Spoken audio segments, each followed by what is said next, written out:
Wizards! Welcome to another episode of Am I Right? Today we have Stephanie Hayes with us, and Stephanie is going to bring a little more information to the business side of writing, which is a very large part of what we do.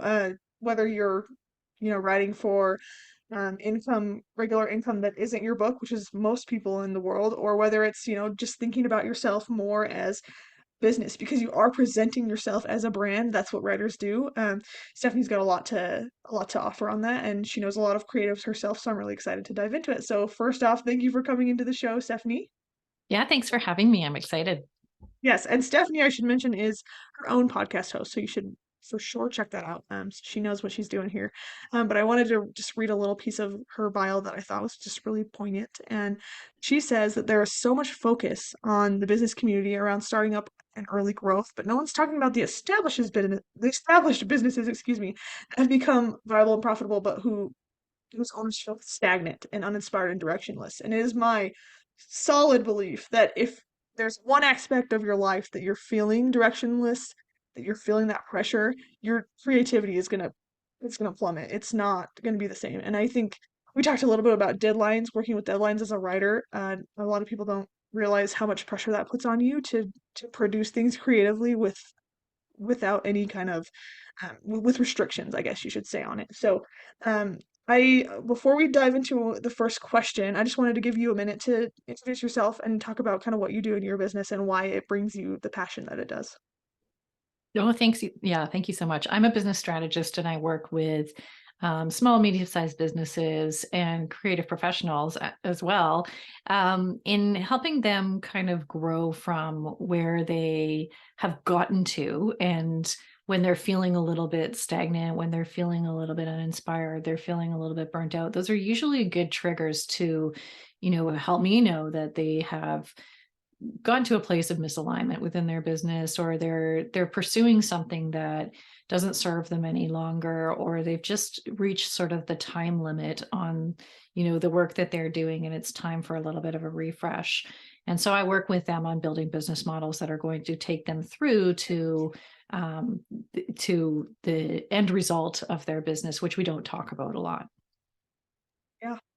Yeah, and sometimes they don't know if they don't even know if they want to exit, if they, if you should stay in and just give it the boost that it needs. And a lot of that just comes from that, it's a lot. It's a lot to be an entrepreneur. It's a lot to present yourself every day as a brand and try to, keep the marketing going and keep all the, wheels in alignment. And so I think it's really important to talk about, which is why I was really excited to have Stephanie on today because burnout is a real thing. And I'm just curious with you, why do you think it's such a problem in the US today? Why do you think burnout is an issue? Well, I'm not an expert on burnout, but in the work that I've been doing with my clients, you certainly see it on an ongoing basis. And I think part of it is just like this culture that we're in, where we have rewarded ourselves with being, someone who does more and more and more, who's busy. And I think there are a lot of people who haven't got a business education, who have been thrown into entrepreneurship, who think that the only way to be successful is to do all the things. And what I know very, very well about doing all the things is that you definitely don't need to do all the things. You need to be really, really clear on, what you are doing and what you are moving towards and what serves you as an individual, and Mm, just focus on those things. And it's okay. People need permission to cut all this stuff out of their lives, out of their businesses, because most of the time it's not serving them anyway and it's not really moving them forward. But we have this like guilt complex, and we have this idea that all of the things are things that we should do. But I think every time I yeah. hear should, it means I wish I didn't have to, right? So Yeah. I think that permission to stop doing things is one of the antidotes to burnout. Mm, so good. The word should means I wish I didn't have to. That's so true. And not something that we visit enough. I should visit that more. Should think about that more often. Should, see, there we go. I should think about that more often through the day. And it's so true. Uh, Something that you mentioned in what you do is that you talk about the real things on your podcast. You talk about the real things that happen, and there's this kind of celebrity stories stigma that goes around like, oh, they became famous overnight, and they just threw it out there, and there it was, and zero work to it, and that's becoming more deconstructed, I think, as society gets more, involved in understanding of it, but I do think it's still a problem. And so I would love for you to share with who are listening to this audience, and trying to make it and trying to, get that big break. Um, what steps can you take at the beginning there to start going away from feeling uninspired and directionless? Are there habits you can develop? Are there actions that you can take? Is it just call up Stephanie and she can help you? And what is your first piece of advice for those who are like, okay, I'm recognizing that I'm in this state and I'd like to get out of it? So this is an alignment problem, right? And it means that we've tried to build a business that isn't aligned with who we are as individuals. And Mm, so the very first piece of work that I do with my clients, regardless if we're doing an exit strategy or if we're just doing business model design or we're just kind of getting you out of a rut, the very first work that we do is we come back to who you are and we identifying who you are as a business owner, as an individual, as a business owner, what you value. And the question that I ask my clients is, what does your business need to do for you? And they're confused. And I think a mm, lot of, because they're so used to talking about what their business does for other people, but they haven't really thought about what their business needs to do for yeah. them. And as creative professionals, we don't always identify ourselves as businesses either, or as business owners. And so there's this like tension, right? So when we come back and we identify like who are you as a business owner, where is your business passion coming from? Is it the customers? Is it the products? Is it the way that you work, or is it the experience or the skills that you're using? And then we can start to build out from there. Mm, I think like the energy within your business is so driven by alignment with who you are, and you don't need to follow strategies other people have done just because they work for them, because they won't work for you. yeah. Doesn't matter if they work for them, and they won't. That doesn't prove that it's going to work for you.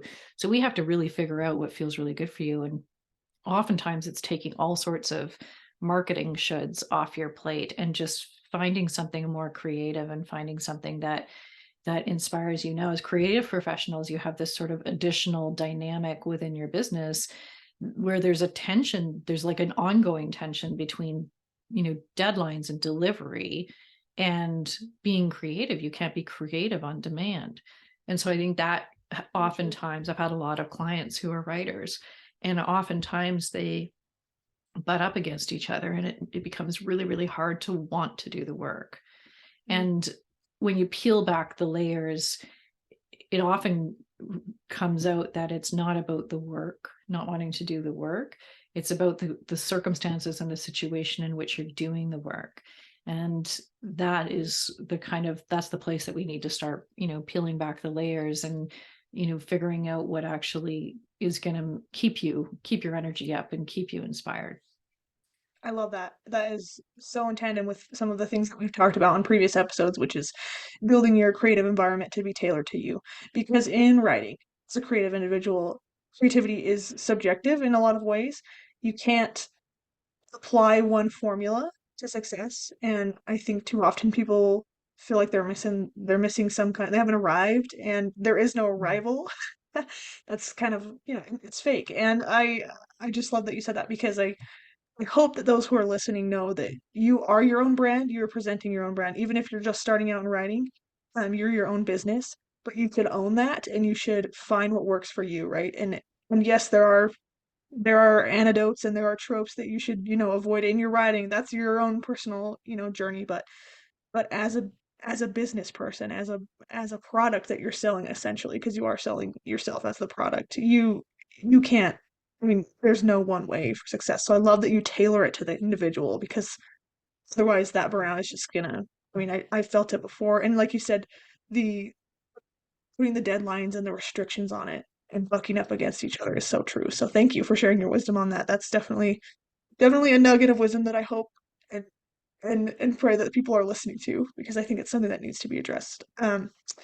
As we are kind of moving forward with the interview here, I kind of wanted to give you the opportunity to talk a little bit more about your business and what you can do to help, which you have touched on. But I noticed something in your in your bio, and you talk about how um, basically, trying to put words to it, how most people don't even think of exiting where they're at as an option.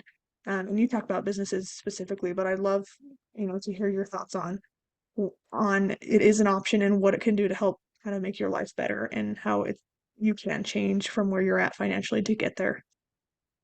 I love that you asked this question because I think for your audience, this is particularly true. Artists, creatives, in whatever, format that takes, often think that they're not set up to have an exit or have some type of event like that with their Yeah, businesses. And actually, that's yeah, not true, right?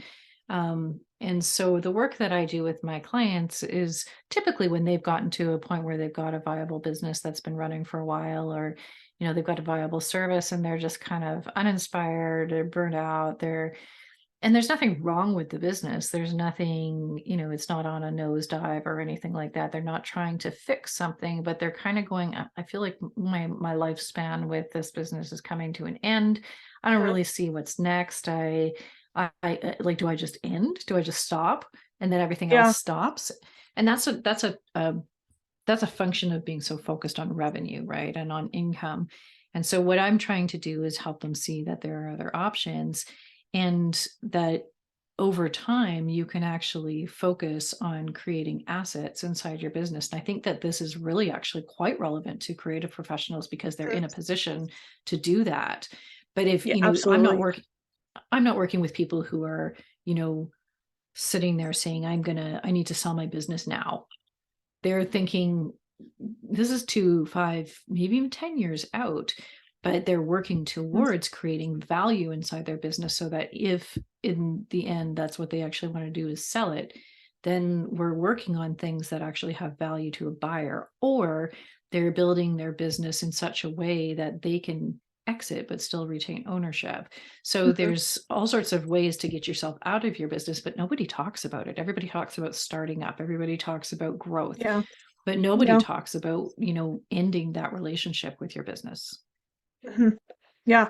And I think too with creatives, it feels like if you do just end it, or if you are thinking about ending it, that somehow that's equivalent to a failure because of all the work Mm. that you've put into it and time and just mental and physical. Like we've talked about energy before, the energies that you spend, and that's not necessarily true. It's not exiting is not a last resort. Like, oh, I can't do anything else, and here I am as a as a failure, right?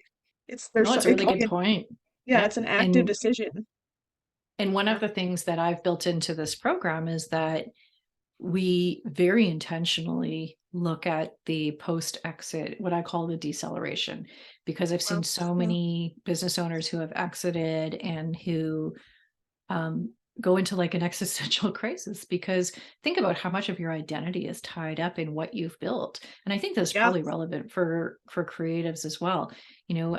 How much of your meaning comes from the work that you've done, and how much of your esteem comes from having been that person who's created this thing, and mhm, then it goes away and now someone else owns it or someone else is running it. And what does that make you?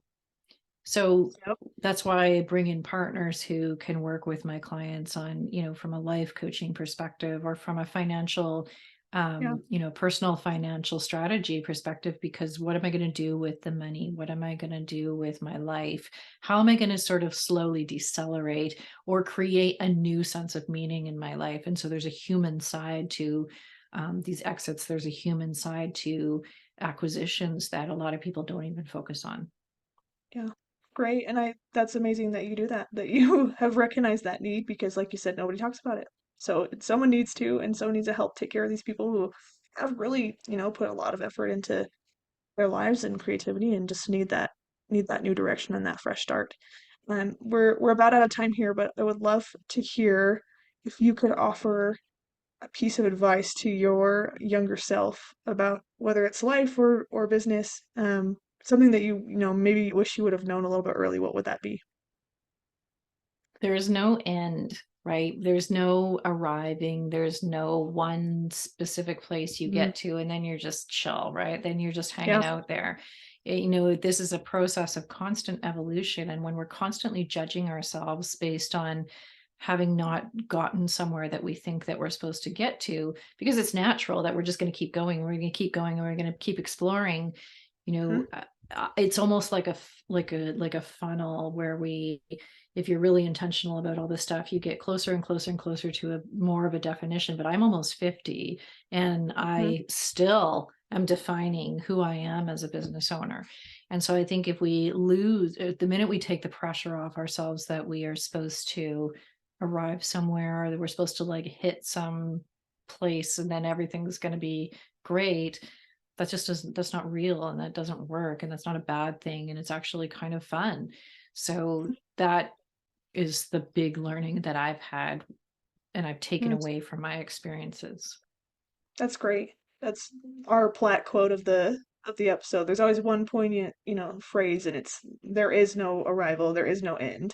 You can continuously work on yourself, and if there's anything I've learned about choosing this, you know, this revenue is, or I guess avenue is, creativity is continuously evolving, and you have so much more to learn. And I feel like that would be putting a restriction on yourself and on what you can offer to the world if you just stop believing that you have more that you can offer. So thank you again for coming on. If those who are listening need some more Stephanie Hayes in their life, if we need to, want to learn some more about you and what you can help us with, to get that balance in our life, where can we go?